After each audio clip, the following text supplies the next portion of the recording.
Untuk Imaduddin, saya khususkan buat Anda. Kiai Imaduddin ya yang dimaksud. Camkan baik-baik itu bahasa saya. Camkan baik-baik. Assalamualaikum warahmatullahi wabarakatuh. Ntar ini pakai golok ya. Ntar. Gitu bahasa saya. Wah ini goloknya ya. Ya jadi mengangkat golok ditujukan kepada seorang kiai.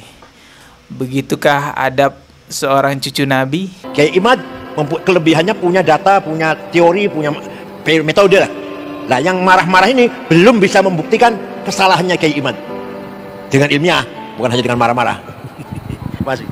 Assalamualaikum warahmatullahi wabarakatuh. Ini ada video seseorang yang ngaku sebagai cucu Nabi juga, lalu bikin video marah-marah kepada Kiai Imaduddin. Kiai Imaduddin ini adalah orang yang menulis tesis atau melakukan penelitian bahwa klan Ba'alawi itu tidak tersambung nasabnya kepada Rasulullah Shallallahu Alaihi Wasallam. Nah ini nggak terima orang ini karena dia ngaku juga sebagai cucu Nabi, akhirnya marah-marah. Coba kita simak dulu videonya biar jelas ya. Assalamualaikum warahmatullahi ta'ala wabarakatuh. Waalaikumsalam warahmatullahi wabarakatuh. Ini khusus video buat Anda yang tidak percaya dengan nasabnya Rasulullah Shallallahu Alaihi Wasallam. Tar dulu.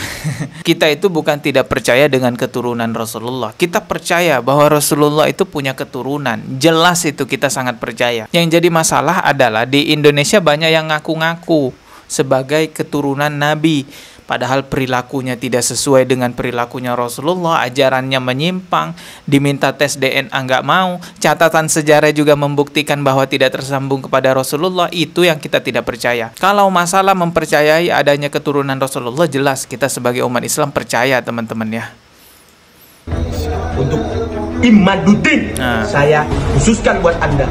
Kiai Imaduddin ya yang dimaksud. Saya Sami menantang Anda dimanapun Anda berada. Dimanapun Anda berada, bawa umatku yang banyak, tanggal dan hari apa dan jam berapa, tentukan di mana Anda mau ketemu dengan saya. Saya camkan baik-baik kepada Anda. Saya punya kakek dulu dianiaya, dibantai dengan orang-orang tidak benar. Jadi saya punya kakek, yang dimaksud ini mungkin Rasulullah ya. Pede banget ya ngaku, kakek saya tuh Rasulullah. Saya sebagai cucunya saya pengen dibantai, saya punya kematian. Anda saya tantang dimanapun Anda berada. Sami Muhammad, camkan baik-baik itu bahasa saya. Camkan baik-baik. Assalamualaikum warahmatullahi wabarakatuh. Ntar ini pakai golok ya. Ntar. Gitu bahasa saya. Wah ini goloknya ya.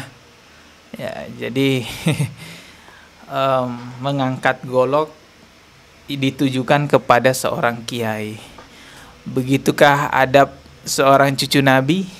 Sebenarnya Kiai Imaduddin itu terbuka sekali untuk dibantah hasil penelitiannya jika ada yang mampu membantahnya. Namun faktanya teman-temannya udah sekitar setahun lebih penelitian Kiai Imaduddin itu, tesisnya beredar kemana-mana, sampai sekarang nggak ada yang bisa membantahnya. Saya nggak tahu ya ini siapa, yang jelas ngaku-ngaku sebagai cucu Nabi juga, kakek aneh gitulah tadi bahasanya. Siapapun dia kalau mau ngebantah tesisnya Kiai Imaduddin atau mau ngebantah penelitiannya Kiai Imad ya boleh-boleh saja teman-teman. Tapi ngebantahnya bukan pakai golok pak, dibantah pakai penelitian juga, dibantah pakai antitesis dong, bukan pakai golok gitu. Atau minimal tes DNA lah. Sebagaimana yang dikatakan oleh Habib Rizik, kalau Habib palsu itu kelihatan dari DNA-nya. DNA Rasulullah kemana, DNA dia kemana. Itu bisa diperiksa gennya, DNA-nya bisa diperiksa ya kawan. Bagaimana DNA yaitu yang dimiliki oleh Nabi tersebut bisa dicocokkan oleh seluruh pongkol-pongkol Quraisy yang ada di dunia ini ya kawan. Bahkan itu juga bisa menjadi bukti bahwa setiap keturunan Nabi yang hidup pada hari ini pasti ada yaitu unsur kesamaan DNA dengan DNA Nabi. Membuktikannya lewat rambut yang ditinggalkan oleh Nabi, saudara. Alhamdulillah. Jadi kalau Habib palsu ketahuan tuh kalau diperiksa. DNA Nabi kemana, DNA-nya kemana ya kawan. Jadi kata Habib Rizik, DNA Rasulullah itu bisa dilihat dari peninggalannya. Salah satunya yaitu rambutnya Rasulullah Shallallahu Alaihi Wasallam. Sebenarnya di negara-negara luar itu sudah banyak ya yang melakukan tes DNA. Jadi memang di luar negeri itu tes DNA digunakan sebagai verifikasi untuk membuktikan pengakuannya beneran cucu Nabi apa bukan. Tapi di Indonesia kayaknya banyak yang takut ya Pak, sampai difatwain haram gitu. Yang menjadi pertanyaan juga, Habib Rizik sudah tes DNA apa belum ya? Habib Rizik Syihab, marganya kan Syihab teman-teman. Saya nggak tahu udah tes DNA apa belum. Yang jelas ada orang di Indonesia yang dari marga Syihab juga pernah melakukan tes DNA, yaitu Mbak Najwa Syihab. Ternyata gen Arabnya itu cuma 3%, lebih dominan gen Indianya yang hampir 50%. Ini sudah pernah kita bahas di video-video sebelumnya. Nah, jadi saya rasa nggak perlu terlalu jauh lah saya bahas lagi tentang hasil tes DNA-nya Mbak Najwa Syihab. Kembali ke pembahasan tentang tesisnya Kiai Imaduddin. Saya sudah baca ringkasannya yang tersedia di internet, bisa kita download secara online ya, itu dalam bentuk PDF. Intinya, tesis Kiai Imaduddin atau penelitiannya Kiai Imaduddin itu menemukan ternyata ada kekosongan catatan sejarah selama 6 abad lamanya. Dari abad ke-4 sampai abad ke-9 itu ada kekosongan sejarah mengenai catatan nasabnya Ba'alawi. Catatan nasab itu semestinya kan beruntun teman-teman ya. Terus tercatat tahun demi tahun, abad demi abad, tidak ada kekosongan. Nah, sedangkan dari klan Ba'alawi ini ada kekosongan catatan nasab. Dari situlah Kiai Imad menyimpulkan ternyata orang-orang dari Ba'alawi ini terputus nasabnya kepada Rasulullah Shallallahu Alaihi Wasallam. Karena baru ada catatan nasabnya yang menyatakan tersambung kepada Rasulullah ketika di abad 10 ke atas teman-teman. Di abad 10 itu pun juga yang menulis kitab-kitabnya dari kalangan Ba'alawi sendiri, bukan dari orang-orang luar Ba'alawi. Dari situlah ya Kiai Imad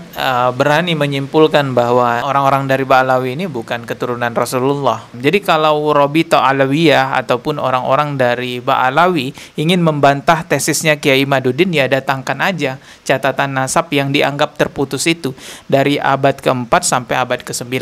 Cuman sampai sekarang itu sudah 1 tahun lebih berlalu, nggak ada yang bisa membantahnya sampai sekarang. Yang ada ya bawa golok, marah-marah, bawa golok gitu ya. Kecuali, itu kata Imad, kecuali kalau ada bukti nyata pendapat saya ini salah. Sampai sekarang belum ada. Sampai sekarang belum ada. Hanya emosi ya, hanya marah-marah gitu aja. Tapi secara ilmiah belum ada yang mampu menjawab pendapatnya Imad dengan ilmiah. Metode riset, metode DNA belum ada sampai sekarang. Sebenarnya itu masih pembahasan, masih penelitian.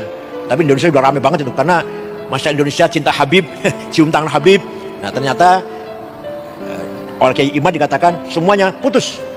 Bahkan Azmat Khan itu bukan Habib. Padahal Sunan Gunung Jati atau Waliullah yang dari Cirebon itu, Sunan Gunung Jati, Syekh Wiatullah, itu putra dari Said Abdullah Azmat Khan dari India. Jadi Kiai Imad mengatakan bukan Habib itu. Saya bukan ahli nasab, jadi nggak bisa menjawab. Cuma gitu aja jawabannya. Saya bukan ahli nasab. Masih dalam perdebatan. Kiai Imad kelebihannya punya data, punya teori, punya metode lah. Nah, yang marah-marah ini belum bisa membuktikan kesalahannya Kiai Imad dengan ilmiah, bukan hanya dengan marah-marah.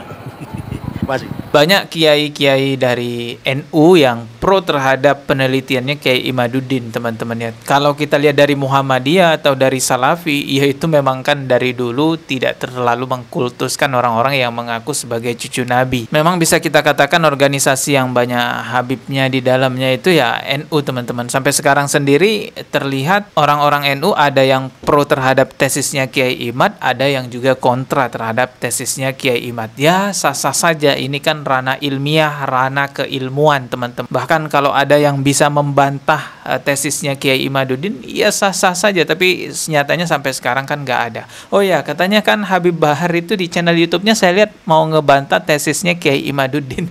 Ini banyak yang ngetawain, soalnya dulu Habib Bahar sempat salah baca kitab kuning, dibacanya dari kiri.